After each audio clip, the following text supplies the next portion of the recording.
A Sapphire Running Zone podcast. Hi everyone, it's Tim from the Sapphire Running Zone, and this is episode 2 in our training support series. And today we are going to look at race day planning, everything you need for a memorable day. So a lot of you will be doing an event as part of your training. Some of you will be training to keep fit and healthy, and some will be training to lose weight. But a lot of you will be training for an event, and obviously, after all that training, you want to make sure that you get it right on the day. So this podcast very much focuses on getting everything spot on for your big day. And there's so many different aspects to it. And over the years, I have got some of these things right and some of them horribly wrong. So I'm just going to give you a few little bits from my experiences over the years, and hopefully you can learn from some of my mistakes. First up, chances are you may well be traveling a bit of distance from home for your event. A lot of people will be doing local events, but if you're doing something like a marathon or a half marathon, chances are that you'll probably be traveling. You may need to stay over. So first up is making sure you choose your hotel right. It's so easy these days, obviously, to choose hotels. You go on some of these aggregator sites or sites like booking.com or hotels.com, and you just get a list of properties within X miles of where your race is. Looks dead easy, and it is, but you can get that horribly wrong. So a couple of years ago, I did the Lisbon half, and the race goes over, I can't remember the name of the bridge, but fantastic, huge bridge. It felt like it was about a mile long. I looked, and that was the start area, and I looked at the map and thought, yeah, I shall get a hotel near that start. Unfortunately, I didn't look deep enough at the information the organisers sent, and there were a couple of roads that were closed for the day, and I chose a hotel that actually looked on paper like it was about, a mile from the start, and it ended up being about 5 miles from the start because I had to go around the houses to get there. So be really careful when you book your hotel and think really carefully about it, and look at all the information the race organisers send you. And of course, if you've got an out and back course, what do you want to do? Do you want to stay near the start, or do you want to stay near the finish? Something like the London Marathon, for example. Do you want to be right out in Greenwich near the start area, or do you want to be in the central London or near Buckingham Palace area for the finish? And that's a really tricky one because obviously the benefit of being near the start is that you can probably have a little stroll to the start area rather than having to get the train. But if you stay at the finish, then you've got the advantage, obviously, of no travel required at the end. So it's a bit of a dilemma. I've done both. I stayed in Greenwich one year and literally had a 5-minute walk to the start. But as I said, the flip side was that I then had to get the train or the DLR at the end of the race, which is quite a lot of hassle, really, because it's so busy everywhere, obviously, in central London after the event. So probably in hindsight, I've done that race 9 times. I probably stayed at the finish most of the time. Maybe I've done a couple at the start. And in hindsight, that would be my preference, staying at the finish, trying to keep away from the tube network because it is obviously so busy. So that's something you need to be really aware of on these out and back courses. When you've got a loop course, start and finish in the same place, then obviously it's not such a big deal. But clearly, don't leave it too late, because the later you book, the chances are the more expensive that hotel will be. So as soon as you get your entry, book your hotel. The good thing is, of course, with a lot of these websites, you don't actually have to pay. You might pay a little bit of a premium by not paying until late on, and that's often an advantage. So that's what I normally do now. So you're at your hotel, you've been to the expo, etc. If there is one, what do you do the night before? Well, obviously, it's all about how much sleep you get. And the better you sleep the night before, the better probably you're going to perform on race day, given all the other variables, obviously, like how much training you've done. It's really important that you have that meal, quite your last meal, quite early. I always try and eat at about 5 or 6 o'clock, because the key is you want to make sure you've digested it properly. And without sounding too gruesome on here, what goes in, you really want to have come out by race morning. Before you start the race, you want to make sure that there's no big pasta meal still in there sloshing around. So the earlier you eat the night before, the better the chances of that happening. If you eat too late, probably going to be a problem. And obviously only eat what you're used to. Sounds obvious, but again, you don't want to be leaving it to a change of meal because you've not booked your restaurant properly, or you've picked a restaurant and you haven't looked at the menu properly. If you're used to having pasta with a tomato sauce, don't have one with a creamy white sauce. Now, you hopefully will have used your long runs to go through all this. It's really important you've had this sort of practice run, but make sure you have exactly the meal that you're used to the night before, no variables.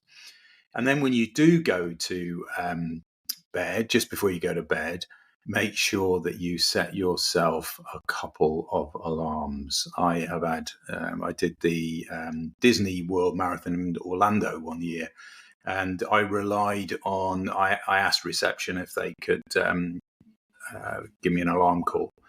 For some reason, I don't know why, I didn't set my alarm on my phone. And of course, they forgot. So I woke up, looked at my watch and thought, oh my God, this race starts in about 15 minutes. So I was the last one on the start line. I was probably 10 minutes behind the last runner. I'd almost plead with them to let me start. So after that, I never relied on anybody. And I've always taken a little alarm clock with me and my phone, obviously, and set both alarms 10 minutes apart. Because oftentimes it will be early. I mean, you're very lucky in somewhere like London because it's dead easy to get to the start. And, it's like generally about a 10 o'clock start for most people. So it's quite easy. Where you've got a 5 o'clock start or a 6 o'clock start, those early mornings can be quite challenging to get up. So, but rely on no one. That's the key message. And then you've got your kit preparation. So when do you do that? Well, you don't do that on the morning of the event. Do it the night before. It doesn't take long, obviously, but the more you can get done the night before, the better it will be on race day. You'll have less things to worry about. So generally speaking, in these bigger races, you will have a chip of some kind so they can track your progress. Doesn't happen that often in the very, very small races, but more and more now because they want to give you your results, obviously. So you need a chip, timing chip, and that can either be in your race number or it can be a separate chip that you put on your shoe. So that needs to be done the night before. You attach your race number to your running vest or your shirt, and that will generally be with little safety pins still. Nothing's changed over the last 20 odd years with that generally. So get all that done beforehand because you can guarantee that something will happen. You won't get it right first time getting that race number on. Make sure you have it away from sensitive parts of your body, let's put it like that, and make sure it sits perfectly for all your pictures, etc. Make sure it's nice and straight. And doing that the night before, you got plenty of time to tinker around and get that right. But make sure that you read all the instructions properly that you will have got in your race pack. There may be some little quirky differences from a race. If you've done a race before, they're not all the same. The chips are not always all the same. So just make sure you've taken into account exactly what the race organisers have asked you to do.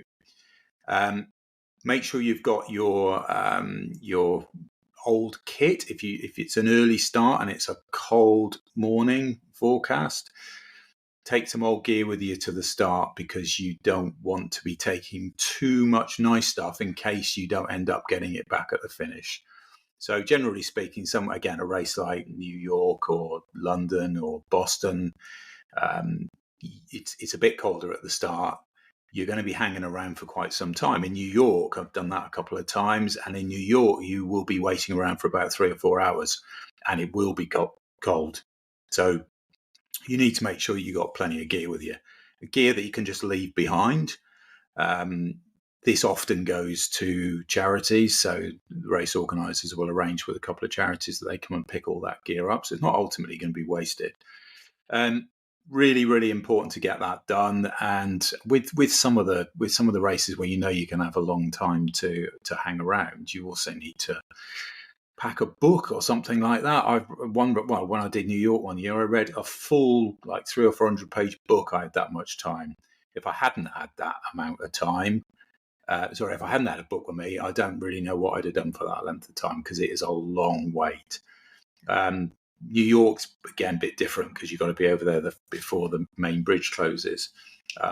Some of these things, that one was one where I took a couple of bits of cardboard with me. I know it sounds a bit odd, but it's so cold sitting on the grass or on the concrete that a lot of people, and there's a lot of people that do this, they take a piece of cardboard and then they got something to sit on. And I was quite surprised at how many were actually doing that. So lots of stuff to be prepared for.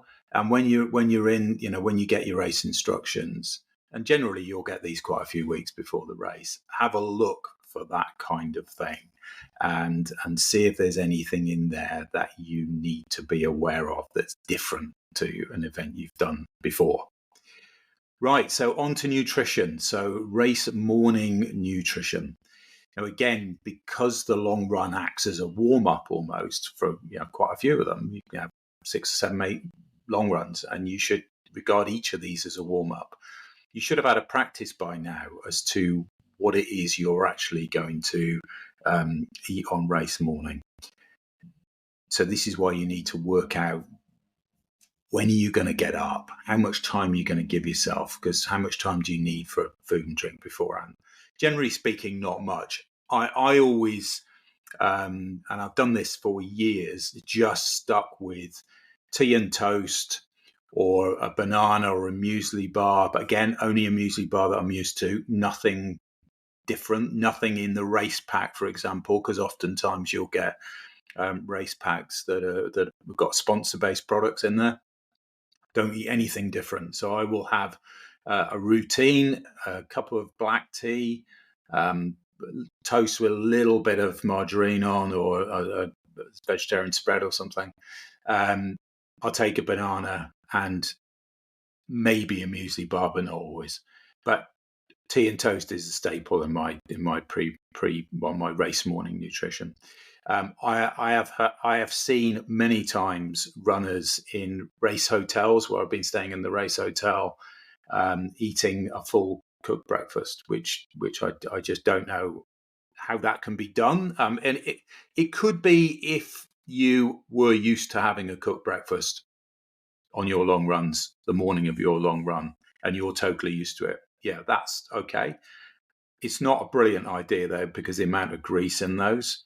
But oftentimes when you're confronted with the options on a race morning, and there's a full cooked breakfast, not aimed obviously at the runners, people may well be tempted. I would be super cautious doing that unless you've got proof that works for you, and it may well do, but it would be quite odd, quite strange. But you stick to the basics, stick to something that you're absolutely used to and isn't going to cause you any aggravation. And of course, there can be occasions where you get to the start and there is some food and drink available. That again is not that common. There may be a caterer that's paid to be there and is offering a variety of options, some of them aimed at spectators rather than the runners. going back to New York briefly, one year when I did it, they had a Dunkin' Donuts sponsorship, and donuts were available to runners free of charge.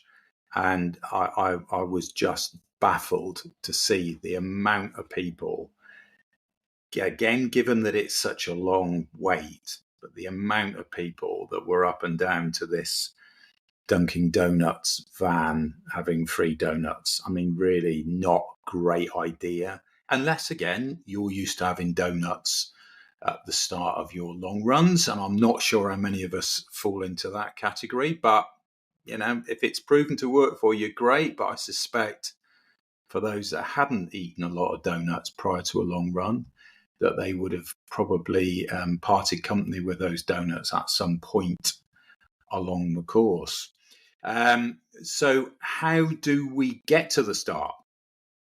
Well, again, this is where you need to make sure you are planning well in advance.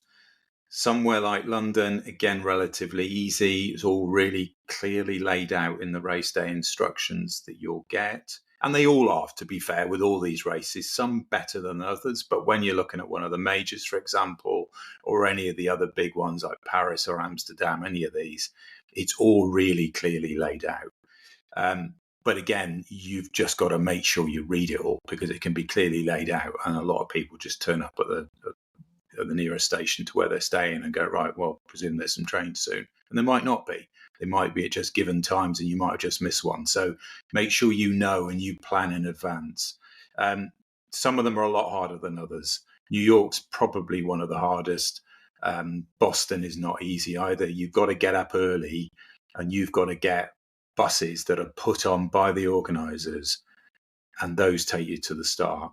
So Boston's an out and back, and you've got to go to quite a small little town, basically 26 miles from Boston. And you've got to go on one of their organised buses. Same with New York, their organised buses very early in the morning. You can't rely on public transport. This is why it's a good idea on occasions to start to book your hotel really near the start, where you've got a super early start and you're relying on the race transport. Sometimes it can be great just to get yourself a hotel near the start. You haven't got to stress about any of that activity. I did the Big Sur International Marathon in Southern California last year. And again, I was reliant there on buses, but brilliantly organised in that occasion. And they all are, to be fair to them. But that was, again, I had probably a 20-minute walk to the nearest bus pickup point. Example there, I hadn't researched in advance where those bus pickup points were before I booked my hotel. I just looked and thought, well, it's about 3 miles to 2 or 3 miles from the start area. I should be fine. But actually, things changed around a bit. They had a problem there with the race start that year. Part of the course got washed away, which complicated things a little bit. But I hadn't researched that properly. So I had a longer walk than I would have liked in the morning. And that was another early start to get the bus pickups. So generally speaking, where there is public transport involved, they will put on extra trains or buses, public buses, but don't rely on it, and make sure you have done plenty of research, because the last thing you need is stress on race morning, particularly if it's your first race or your first big race. You need to make sure that you're absolutely in control of your day. So the more preparation that you do in advance, the better things will be. So you're there, you've had your food and drink, you're enjoying what's going on, you're looking around, you're absorbing everything. What's that final hour like? Well, that's a really interesting time, because you just want to get going. You don't want to be hanging around anymore. Particularly on one of the big races, you are surrounded by thousands of people and you want to get going. But it's really important that you don't let nerves get the better of you. Make sure you've been to the toilets beforehand. There will be again, generally speaking, and at the big events more and more, there are a lot of these portable toilets, but that means a lot of people, and the queues will be significant. Obviously, it is a bit easier for the gents rather than the ladies at these things, because gents tend to wander off and find trees, which obviously the organisers do frown on, but it's inevitable that's going to happen. But if you want to empty your bowels, then you are in for a long wait. Some people do take toilet paper with them. Not a lot of people. You do see it occasionally, because you can't guarantee that there's going to be toilet paper left in these portable toilets. But it's just getting the queues early. And that's why I always aim to get to the start of these races at least an hour to an hour and a half beforehand. I really enjoy just the atmosphere, the camaraderie at the start of these races, just people watching, because there are so many people from different walks of life at these races, and it's just great to chat to people. Everyone's got a story. A lot of people have traveled extensively, and it's just great to be part of it. And if you're there early, then go to the toilet early and get that job done. There's also, generally in these bigger races, you're gonna need to take your kit bag to the baggage truck. So the smaller races, there might just be a tent. But with the big races, there will be a lot of trucks all lined up, and you pop your kit bag into the truck that corresponds with your race number. Do that early, because this race that I did in Big Sur, the queue was huge, probably at least half an hour, and you just don't want that early morning. You just want to get on with stuff, and you want to do your own thing. You don't be reliant on others. So get that done early, and then do some very gentle warming up. You still be in your old gear at this stage that you've taken with you, gear that you're going to leave behind. So do some gentle warming up, but again, no static stretches. Obviously, you're doing dynamic stretches at this stage. Your muscles are going to be cold. So just lunges and things like that. There'll be lots of people doing things that are not appropriate. There will be a lot of static stretches. There'll be a lot of sprinting going on and this kind of stuff. Don't get distracted.